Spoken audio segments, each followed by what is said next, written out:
1. From broke to $100, the Alex Hormozy Lead Gen Playbook. 2. The Core 4, how to force strangers to buy your stuff. 3. Why you're broke, the LTGP versus CAC equation explained. 4. Stop waiting for leads, the Rule of 100 strategy. 5. Client-financed acquisition, how to advertise for free. 6. $100 leads, the 20-minute implementation guide. 7. Warm, cold, paid, and content, mastering the Core 4. 7. Warm, cold, paid, and content. 8. The only 4 ways to get customers and how to scale them. 9. Engaged leads, the secret to Hormozy's $100 net worth. 10. The 30-day payback, a lead generation deep dive. Alex Hormozy, $100 leads, lead generation, B2B marketing, SAC, LTGP, paid ads, cold outreach, content marketing, business growth, sales funnel, client-financed acquisition, gym launch, entrepreneurship, marketing strategy, direct response affiliates, referral marketing, business scaling, acquisition.com. Picture this scene. It's March 2017. Alex Hormozy is sitting at his desk, head in his hands, looking like he literally hasn't slept in a week. Which you probably hadn't. Right. And his partner, Layla, walks into the room. She doesn't say a word. She just puts her laptop down in front of him, points at the screen, and starts scroll. And what he sees on that screen is just a total nightmare. It's a transaction log, but it's all red. Refund, -$4.99. Refund, -$2.99. It's what he calls the refund waterfall. Yeah, in a matter of minutes, they just watch their bank balance drain. They lose $150,000. Wiped out. Completely to zero. Actually, worse than zero, because they still owe vendors money. They have exactly 30 days to make $150,000 in profit. Not just revenue. Exactly. Yeah. Actual profit. Or they're completely finished. Game over. It's a really visceral moment. And, the reason we're starting here today isn't just for the drama, but because that specific failure is the origin story of the whole framework we're breaking down. Yeah, that desperation forced him to completely reinvent how he acquired customers. He went from, launching physical gyms to licensing his system digitally. Which eventually led to a $46 million exit. Right. And today, we are doing a deep dive into the manual he wrote, based on that exact experience, which is $100 million leads. Mm-hmm. But we aren't just recounting a biography here. No, the mission is much more tactical. We're extracting the specific lead generation mechanics. Because the promise of this deep dive is simple. Most businesses stay poor because they just don't have enough people to talk to. Right. So we are going to explain exactly how to, in his words, force strangers to want to buy your stuff. I really love that phrasing, force strangers. So here's our roadmap for this deep dive. First, we need to clear up the definitions because, frankly, most people use the word lead completely wrong. Totally. Then we're going to dissect his core 4 channels. That's warm, cold, content, and paid. And we'll give specific B2B examples for each of those. And then we get into the math. Yeah, the math that scares people. CAC versus LTGP, cost per lead, payback periods. We'll explain why getting that wrong is literally the reason you're broke. And finally, we'll cover the Rule of 100, which is the implementation checklist to fix it all in basically a week, plus the 5 biggest mistakes that trip people up. Okay, so let's start with the definitions. Yeah. I think in the corporate world, or even small business, we throw the word lead around so loosely, like, oh, I got a lead. And usually that just means someone visited the website. Or clicked a random button. Yeah. Hormozy is ruthless about this because he believes words dictate our actions. To him, a lead is simply a person you can contact. That's it. That's it. If you have a phone book, you have a list of leads. If you're standing on a busy street corner, everyone walking by is a lead. But a list of names isn't money in the bank. I mean, you can't pay rent with a phone book. Precisely. That's why the metric that actually matters is the engaged lead. Yeah. An engaged lead is someone who has shown actual interest in what you sell. Right. They replied to an email or they filled out a form. They followed you, yeah.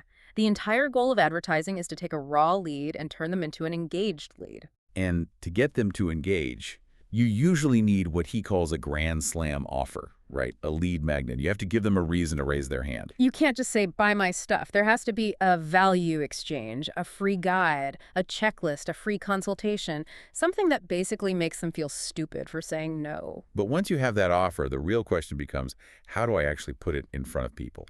Which brings us to the core 4. I appreciate frameworks like this because, let's be honest, marketing usually feels like chaos. You have TikTok, LinkedIn, SEO, email. It's incredibly overwhelming. But he argues there are really only 4 ways to get leads. It cuts right through the noise. Just imagine a 2x2 matrix. On the vertical axis, you have who you are talking to, so a warm audience, people who know you, versus a cold audience, which is strangers. Okay. And on the horizontal axis, you have how you talk to them, one-to-one versus one-to-many. Let's walk the quadrants then. Top left, one-to-one with a warm audience. This is warm outreach. This is the lowest hanging fruit, and yet it's the one people resist the absolute most. These are people who have already given you permission to contact them. Friends, family, past customers, the contacts in your phone. Right. I think the resistance comes from that cringe factor. Hmm. People don't want to be that guy calling his high school friends to join some pyramid scheme. Like, hey, long time no see. Want to buy some insurance? That's a valid fear, but only if you do it wrong. He suggests a method called ACR, which is acknowledge, compliment, request. You don't just start with the pitch. You start by being a human. Exactly. Can you give us a B2B example of this? Because calling your grandma to sell enterprise software seems, well, inefficient. Let's look at his own pivot. When he needed that 150 grand to save the company, the very first thing he did was call the 30 gym owners he had already launched. He didn't cold call the phone book. No, he called people who knew him, he acknowledged their past work, complimented how their gym was doing, and then requested, hey, I have this new licensing model. Would you be open to looking at it? So it's high trust, high response. And it costs $0. It's strictly a time investment. But eventually you run out of friends, you run out of past clients. So you have to move to the scary quadrant, which is one-to-one with a cold audience, cold outreach. The realm of cold emails, cold calls, DMs, the dynamic flips completely here because they do not trust you. In fact, they probably find you annoying from the jump. You have maybe 3 seconds to prove you aren't spam. Exactly. So what is the differentiator between the spam that goes into my trash folder and a cold email that actually gets a response? He calls it big, fast value. You can't say, just checking in, or I'd love to pick your brain. You have to offer something so valuable they'd feel irresponsible ignoring it. And you need personalization. The source text details a pretty wild B2B example of this involving automation. It wasn't just manual typing all day writing. It's a great case study for anyone in B2B. One of his portfolio companies automated the scraping of leads. They used software to find 2,000 qualified email addresses per day. Then they had a virtual assistant, not the founder, sending out 2,000 emails a day. 2,000 a day, I mean, that sounds exactly like spam. It sounds like a lot, but it's a numbers game. That volume generated about 40 engaged leads per day. Even if they only closed a tiny percentage, it added up to massive growth. So the lesson isn't spam people. No, the lesson is that cold outreach is a volume equation. If you're sending 10 emails a day and complaining that you're broke, you aren't actually doing cold outreach. You're just dabbling. That is a harsh reality check. Okay. Let's cross the axis to the one-to-many side. Channel 3, posting free content. This works for warm or cold audiences. This is literally what we're doing right now, content marketing. He breaks this down into the content unit. Every piece of content needs 3 things: hook, retain, reward. Hook grabs attention. Retain holds the attention. Reward gives them the value. Correct. And the biggest mistake businesses make here is messing up the give-to-ask ratio. Meaning they ask for the sale too much? Way too much. If every post is buy my stuff, book a call, sign up now, you burn your audience. You look desperate. You need to give value repeatedly to build goodwill. Think about his own strategy. He literally gives away his core business secrets in his books for 99 cents or completely free on YouTube. Right. He's teaching you how to run the business. And by doing that, he proves he's competent. So when those B2B entrepreneurs eventually scale up to 3 million or 5 million in revenue, who do they call for investment? They call acquisition.com. The content proves the competence. So the content is the lead magnet itself. Okay, let's move to channel 4. The big one. Paid ads. One-to-many, cold. This is where you actually force people to find you. This is the accelerator, but it's also the casino where most people lose their shirts. I want to spend a moment here because this is where the technical concept of client-financed acquisition comes in. And this idea blew my mind when I first read it. Can you explain that simply? Sure. Normally, you pay for an ad, you get a customer, and maybe you make your money back over 6 months as they pay their monthly subscription. Which is cash flow negative. Exactly. You run out of money to buy ads because you're waiting for the customer to pay you back. That's the classic valley of death for startups. Client finance acquisition means you structure your offer so that the cash you collect from the customer in the first 30 days covers the entire cost of acquiring them. So if my cost to acquire a customer, my CAC, is $100 in ads. You need to collect at least $100 from them immediately. If you do that, you have broken even on the payback period instantly. You have your $100 back to go buy another ad? And now you have a customer for free who might pay you for years. If you hit this metric, you can scale infinitely because you aren't waiting for cash. The constraint becomes how much inventory or fulfillment capacity you have, not how much money you have. Exactly. Yeah. Gym Launch did this perfectly in the B2B space. They ran ads promising to fill a gym in 30 days. Right. The gym owner paid up front, and that money immediately funded the ads to get the next gym owner. They essentially became the house in the casino. Now, those 4 are the primary channels you could do yourself. But the framework transitions into lead getters. This is where you get other people to do the work for you. Partnerships, referrals, affiliates. This is pure leverage. But he points out that most people do referrals completely wrong. They just sit back and hope for word of mouth. He talks about the two-sided incentive. Like the classic PayPal or Dropbox model. Right. You don't just give the referrer $10. You give the referrer $10 and you give the friend a $10 discount. So it removes the friction. Exactly. In a B2B context, Gym Launch would give gym owners a massive discount on their software fees if they referred another gym owner, and the new gym owner got a deal too. Both sides win. You aren't selling your friend, you're giving them a gift. And then affiliates are basically just professional referrers. There are other businesses selling your stuff. His supplement company, Prestige Labs, is a masterclass in this. He didn't try to run ads to sell supplements to random people on Instagram. Too expensive. Right, the CPL, the cost per lead, would be insane. Instead, he got gym owners to be the affiliates. The gym owners sold the supplements directly to their members because they got a huge commission. He leveraged the trust the gym owners already had built up. That is so smart. Wow. Okay, so we've covered the how. Now we really need to look at the math, because you can do all this, you can run the ads, send the cold emails, and still go totally broke if the numbers don't work. This is the heartbeat of the whole system. And if you listening take one thing away from this deep dive, let it be this ratio, LTGP to CAC. Let's decode the acronyms for everyone first. LTGP is lifetime gross profit. Notice it's not revenue, it's profit. How much money do you actually keep from a customer over their life with you after you pay for the product or the service delivery? Got it. And CAC is cost to acquire a customer, which relates to your CPL, your cost per lead, but factored by your close rate. Right. So what is the magic number for that ratio? 3 to 1. Your lifetime gross profit needs to be at least 3 times your cost to acquire. Why 3 though? Why not just 1 to 1? I mean, if I spend $1 on ads and make $1 in profit, aren't I good? No, you're dead. Because that $1 you make has to cover your rent, your staff, your taxes, and your own salary. Ooh, right. If you are at 1 to 1, you are basically working for free. If you are at 3 to 1, you have margin for error. You have margin for overhead. So if I spend $100 to get a customer, I need to make $300 in gross profit from them eventually. Correct. What if I look at my numbers right now and I'm at 1 to 1 or even 2 to 1? How do I know what to actually fix? He suggests a really simple diagnostic. You check your industry's average CAC. If you are paying 3 times the average to get a customer, your marketing sucks. Direct and to the point. Your ads are bad or your targeting is wrong. You fix the ads. And if my CAC is totally normal, Then your business model is broken. You aren't charging enough, you aren't upselling enough, or people are quitting too soon, your churn is too high. You need to fix the lifetime value.